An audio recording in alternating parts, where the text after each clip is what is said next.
नमस्कार, स्वागत है आपका हमारे YouTube चैनल सार्थक न्यूज भारत पर। तो इस समय हम मौजूद हैं एक गांव में और खेतों के बीच से निकल रहे थे तो देख रहे हैं कि किस तरह से फसल लहलहा रही है गेहूं की।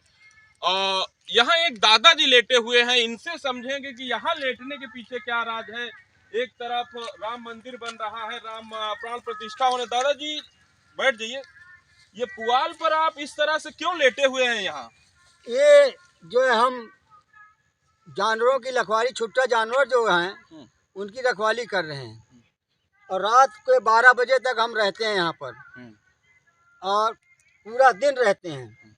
फिर भी रात को शाम को समय 7-8 बजे के लगभग 50-50 की झुंड में इकट्ठा सांड आ जाते हैं। एक बार तो हमारा खेत पूरा मतलब चट कर गए। अब दोबारा थोड़ा थोड़ा इसमें जो है फिर दोबारा पत्तियाँ आई हैं तो सोच रहे हैं कि अब जो है ना अगर चढ़ जाए ना सांड जो है, तो इसीलिए चढ़ता रहता है। फिर भी इक्का दुक्का सांड तो दिन भर घूमते रहते हैं। ये यहाँ से वहाँ तक कैमरामैन से चाहूंगा कि एक बार दिखा दें दादाजी का खेत। कितने एकड़ है यहाँ आपका? ये हमारा जो है करीब 2 एकड़ के लगभग यहाँ जमीन है। और आपका मुख्य साधन भी खेती ही है? कोई साधन नहीं, हमारे पास यही चारा है, यही खेती का ही सहारा है और कोई सहारा नहीं है। तो ये किसकी वजह से हो रहा है? सांड और काहे छूटे हैं? छूटे हैं भाई, अब सरकार की मेहरबानी है।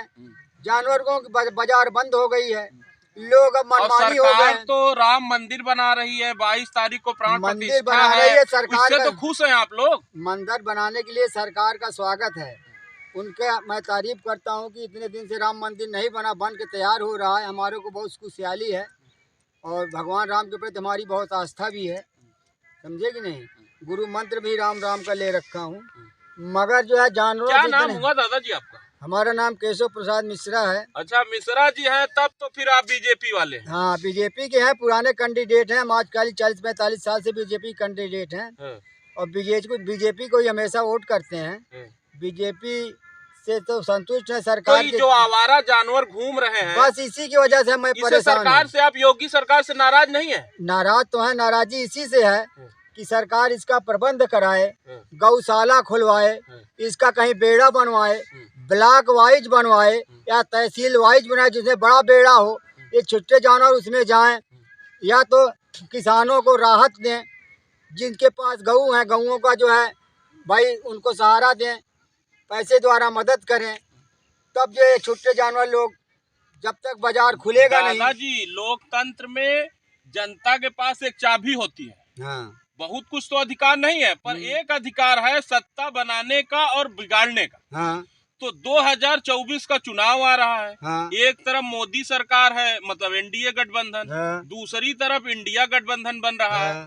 तो आपके पास मौका तो है कि मोदी को एक बार दिखा दीजिए आईना की 2024 में उनकी सरकार। मोदी जी को तो हम पुराना नेता मानते हैं, बहुत पहले से ही मानते हैं नेता। और मोदी तो उन्हीं की तो बीजेपी की सरकार यहाँ है। बीजेपी की सरकार, हम तो मोदी को मानते रहेंगे, वोट तो उन्हीं को देंगे। मगर ये जानवरों का बड़ी बात कही दादाजी। यहाँ ताक रहे हैं। हमारे साथ एक और चाचा जी आ गए हैं, इनसे जानेंगे कि ये क्यों यहाँ मौजूद हैं। क्या नाम हुआ चाचा जी? हमारा नाम शारदा प्रसाद मिश्रा है। हाँ।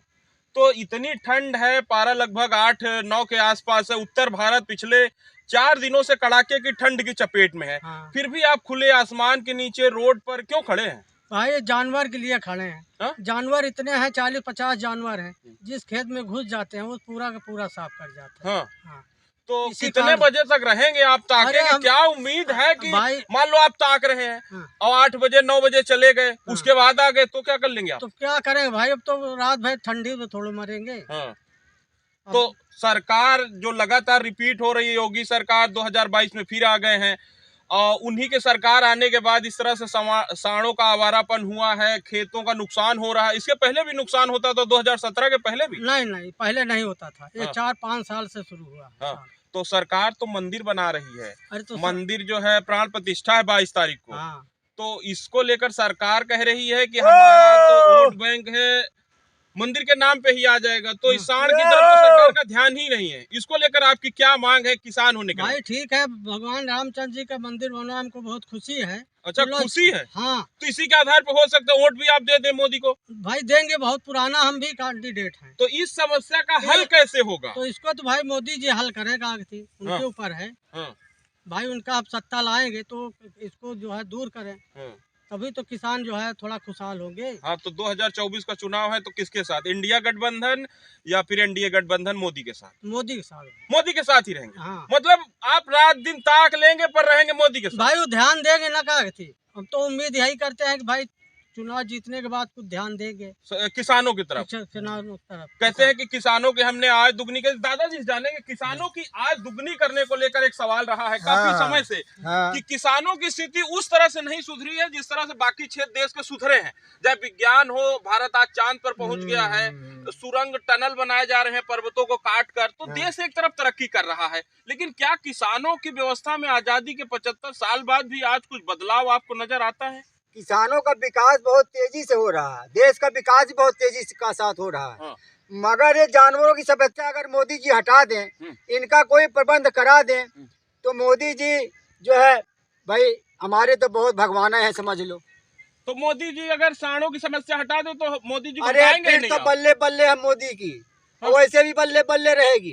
मगर भाई हम तो, हमारा तो नरक की जिंदगी बीत रही है। हाँ, तो इतना आज तो दुगनी हो रही है, इतना कम हो रहा है। 1200-1300 किलो गेहूँ बिक रहा था, अब जो 25-24 में बिक रहा है गेहूँ। आज तो दुगनी हो रही है। मगर सांड की समस्या से तो परेशान हूँ। जिंदगी जहाँ 70 साल का हो गया हूँ, जहाँ 80-90 की ख्वाब देख रहा हूँ, वो तो लगता है 2-4 साल में ही छुट्टी हो जाए। लेकिन फिर भी कह रहे हैं कि मोदी के साथ हैं। तो आप हमारे YouTube चैनल सार्थक न्यूज भारत को देखते रहिए। इस तरह की तमाम बड़ी खबरों के लिए हमारे साथ जुड़े रहिए। तब तक के लिए धन्यवाद।